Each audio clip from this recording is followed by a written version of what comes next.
Want to become confident using Fillout for forms, surveys, registrations, and business workflows? Well, in this complete beginner-friendly guide, I'll walk you through the core features of Fillout, from creating your first form to sharing it, collecting responses, and automating your workflow. Let's dive in. First, sign into your Fillout account. If you're new to the platform, create a free account using your preferred sign-up method. Once you're logged in, you'll arrive at the main dashboard where all your forms and projects are organized. Next, click Create Form to begin. You can start with a blank form or choose a ready-made template. Add the questions you need, including text fields, multiple-choice questions, drop-downs, checkboxes, file uploads, or other supported field types.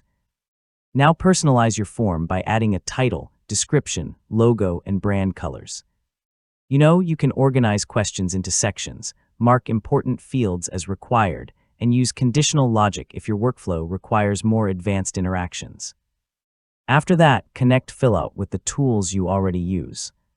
Depending on the available integrations and your subscription plan, you may be able to send responses to Google Sheets, Airtable, Notion, CRMs, email platforms, or automation services. Once your form is complete, so preview it and test a sample submission. Then publish your form using a public link, embed it on your website, or share it through email and other communication channels. Monitor incoming responses directly from your dashboard. Finally, review your collected responses regularly and update your forms whenever needed.